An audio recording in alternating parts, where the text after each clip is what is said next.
Hey, everyone. Join us now for a one-on-one conversation is California Democratic Congressman Ro Khanna. He, of course, represents the greater Silicon Valley area in the great state 17th Congressional District. Congressman Khanna, been a while. Nice to have you back. Thanks for being here. JD, great to chat. So, of course, we got to talk about the election. We'll talk about some of the economic proposals that are being put forward both by the leader of the Democratic ticket, Vice President Kamala Harris, as well as former President Donald Trump. But since it's now been about over a month since VP Harris replaced President Biden on the ticket, Congressman, in what ways do you think Democrats' chances have improved in just the last few weeks? Well, they've improved dramatically. There's a lot of enthusiasm. The traditional Democratic groups, young voters, women, African Americans have come back to us. We are tied basically across the battleground states, and we were down about 5 points. But the biggest difference is the momentum. There's just energy. People are organically organizing on the ground in battleground states and online with TikTok videos, Instagram videos, a lot. Very energetic campaign. I'm glad you mentioned platforms like TikTok and Instagram. What role do you see those social media companies and really those platforms having, even in the lens of user-generated content, to try and get messages out for campaigns? These are obviously tools of communications that presidential campaigns of the past did not have. But given your position to the tech community, I wonder kind of what you see out there in terms of social media for this cycle. Well, they're critical. They're critical in mobilizing our base and getting voters out. They're critical in reaching voters under 45 who are predominantly getting their news from those platforms. And it also shows the importance of sort of concise soundbite, 1 minute, 30-second messages. When you consume the debate, for example, which Kamala Harris clearly won, there's also the post-debate strategy. Who's going to get their clips out more, get more virality on their clips to get the message out? Because most people aren't going to sit through watching 90 minutes, but may see a minute or 2 minutes, and that's become a key part of political campaigning.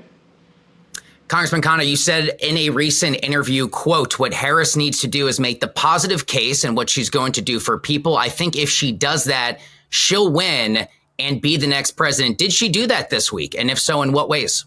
Well, it was a very strong start in the debate. She talked about her proposal for a child tax credit. That's a big deal for families who have kids. $6,000 more in the first year of the child's life, and for pregnant mothers. That was a concrete proposal. She's talked about her proposal to build more housing, to bring down rents, to provide assistance for first-time home buyers, to provide assistance for small business owners. I would love to see her talk about raising the minimum wage to $17 an hour for families that are living paycheck to paycheck, struggling to pay for food and groceries. Having a big pay raise would be one of the biggest things we could do. Congressman, you know as well as I do, as soon as you talk about an increase of wages, which you just mentioned, a lot of critics will say these are naturally inflationary pressures. If you give anyone in the American economy a bit more spending money, history tells us they will do exactly that. They will spend that money as opposed to save it. Does that concern you as you have conversations either in the state of California or nationwide for a boost to basic wages, that the other side of that coin might be further inflation down the line? I think what would be far more inflationary is to have massive corporate tax cuts where they basically are engaged in speculation in the stock market. I think what's more inflationary is to have massive tariffs that aren't just on Chinese goods, but across the board. But giving working and middle class folks more money to make the ends meet, I don't think that that's going to be significantly inflationary, especially because we are seeing a slowing down of the economy, not into a recession. We can avoid it if we have consumer spending. And actually, it's a policy that would avoid us getting into a recession, especially with the Fed having the interest rates as high as they do. Since you mentioned tariffs, let's talk about former President Trump's economic proposals. Tariffs were so crucial to his first term in office. And of course, on the one hand, sure, in theory, you could raise more revenue for the government. But tariffs inherently, as you know, Congressman Khanna, they're inherently a tax on American consumers buying these goods that are coming here from other countries. How broadly speaking do you view tariffs as a tool, and how targeted should they be? It's an important tool if it's used strategically. So if you want to have tariffs to make sure that there's not dumping of steel, I'm for it. If you want to make sure tariffs are there so that there's not dumping of electric vehicles and we have an advantage, I'm for it. And especially if you're targeting China, which is engaged in state-sponsored capitalism with state subsidies. But what Trump is talking about is not just going after the competition in China. He's talking about 60% across the board tariffs on everything, including toys and including consumer goods, some of the things that are global in nature. And that's basically a tax on the working and middle class, and it's not strategic. Why would you be taxing Japan or Europe on some of these things at 50 or 60%? And that's where I think it is just too far, and why the economists are concerned that it would increase prices. A lot of key Silicon Valley or VC names. I'm thinking of people like Mark Andreessen, Ben Horowitz, David Sachs, Elon Musk. I'm sure you know they've all come out in support of former President Donald Trump.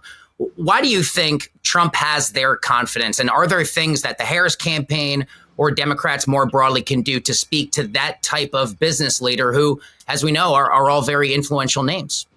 Well, 2/3 of Silicon Valley leaders still support Vice President Harris, but you're correct that some of the prominent folks have supported Trump. Some of it is their own view. I mean, some admired his courage in the assassination attempt and his survival, and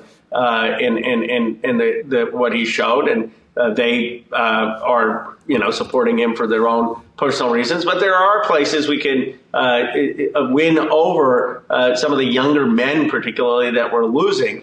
One is supporting Bitcoin and crypto and understanding why that's new financial innovation, not just being reflexively against it. Two, being very, very committed to free speech and being willing to go on opposing points of views podcasts like All In or Ben Shapiro's podcast, engage in a debate of ideas. And three, to say that we are optimists about technology and building and innovation and want that here and want sensible regulation, but that we celebrate the innovation and technology economy. What I say is that we need that, but we need to have taxes on the very wealthy so that we can afford childcare, healthcare, and education.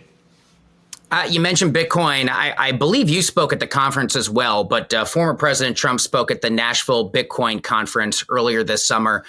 In his remarks, Donald Trump's remarks, he promised, among other things, to fire SEC Chairman Gary Gensler. I wonder, in terms of the crypto community's positioning on the Biden White House, did the Biden administration at times overregulate crypto? And what can Democrats do more to earn the support of those user base and anyone who may be a single issue voter in terms of blockchain technology and cryptocurrencies?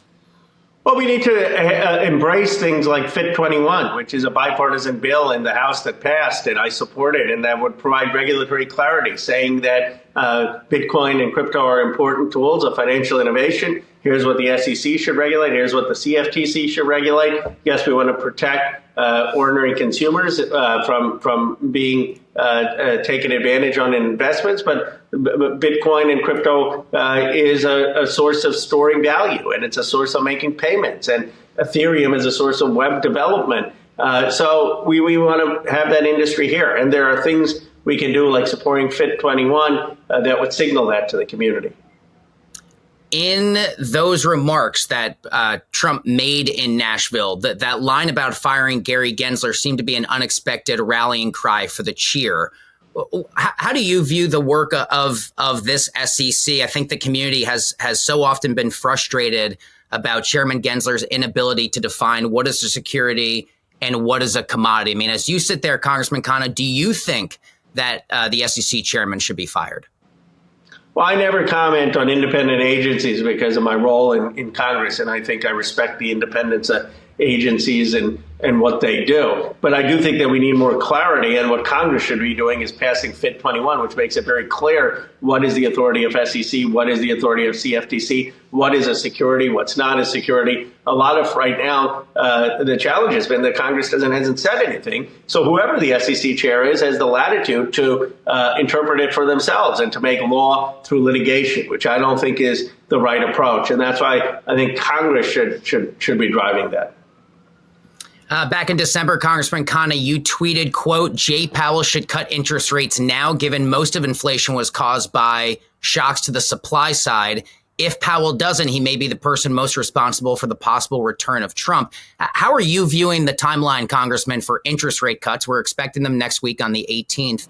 And do you think, do you have concerns over Jay Powell, seeing as some of your colleagues have expressed their own frustration with his timeline on changing interest rates? Well, he was too slow to raise them in the first place, which was one of the reasons we had inflation. Hard to have foreseen it. Larry Summers did, but he finally got there. And I fear that he may be too slow to cut them. I mean, obviously, you've had a slowing of the economy, but there's going to be a big decision coming up, and I'm hopeful they'll do the right thing and see that if they cut these rates that are very high, that they can avoid a future recession. Most politicians remain they maintain a hands-off approach to the FOMC and the work of someone like Jay Powell. We're hearing that from Vice President Harris. I think that was a continuation of President Biden's policies, but Donald Trump has been willing to go there, right? He says maybe the president should have, someone like me as president, he's argued, should have more of an active role in input. Is the politicization of the Fed a real concern, or are those conversations a bit overblown? I think the Fed should have independence, but members of Congress and senators should be able to express their opinions about what that Fed should do, just like we express our opinions what the Supreme Court should do, or can express our opinions what the SEC can do. But I don't think that the president should be dictating to the Fed what to do. The president is fine if he wants to, or she wants to make an opinion saying, here's why I think that the country needs interest rate hikes or cuts, and they should be able to do that in the public discourse, as long as they're not directly pressuring or mandating what the Fed should do. Republicans have argued for many years, and this goes back to when Mike Pence and Paul Ryan were in the House. They said, look, the central bank's dual mandate, it's just not working. The Fed instead, they have argued, should just focus on inflation and prices, not worry about the labor market. Have you ever considered the Fed's dual mandate? Do you think that should be reconsidered? And if not, are there other structural changes to the central bank that you might be in favor of? I think the dual mandate is very important. In fact, it has to be a dual mandate for full employment. And too often, the Fed has not prioritized the full employment mandate enough to look at where the unemployment rate is and where the unemployment rate is for groups that are often left out. And so it would be a huge mistake to take away the dual mandate. What that would mean is the Fed would perhaps keep raising interest rates if you did that, because we're still at 2.8, 2.9 inflation. And I don't think economists would say, just have the Fed have a hawkish view of getting us to a 2% inflation rate at the cost of pushing us into a massive recession. I'd like to ask you about Bidenomics more broadly. To me, Congressman Khanna, Bidenomics, I sort of boil it down more or less to four bills, four pieces of legislation. Two of them were bipartisan, the infrastructure bill, the CHIPS and Science bill, two of them party line votes that Democrats got across the finish line, the American Rescue Plan, and what you called the Inflation Reduction Act, or the EV Clean Energy Bill. You voted for all four. Do you have any concerns over how government spending on these bills or in general may continue to put upward pressure on inflation?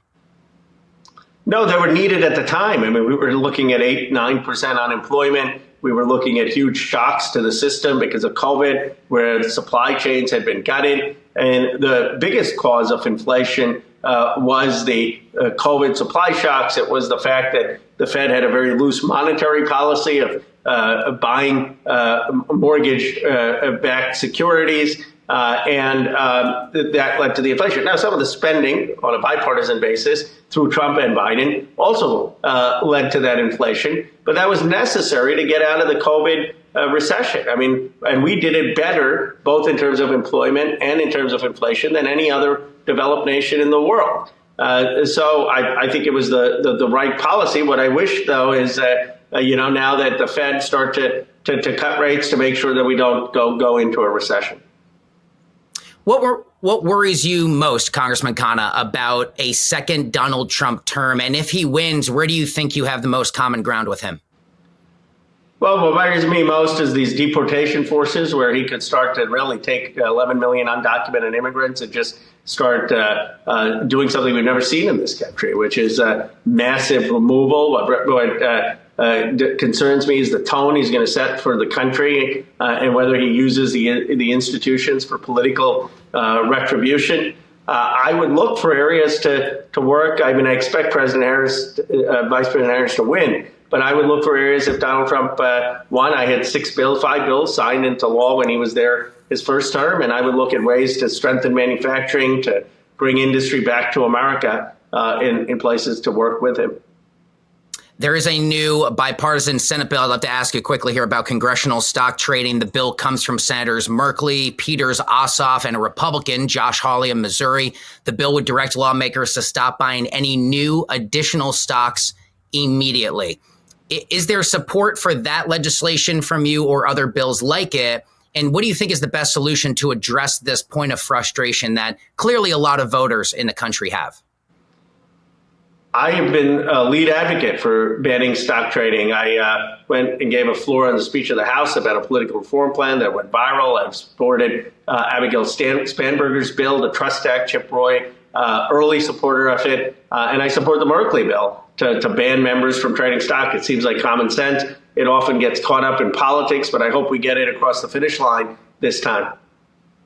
Finally, Congressman, there's a really fascinating new world of event contracts that I'm sure you're familiar with. These are platforms like Polymarket, Predictit, Kalshi, which has sought CFTC approval. They're really gaining a lot of momentum for every day to make for people every day to make these binary yes or no wagers on real life, oftentimes political outcomes.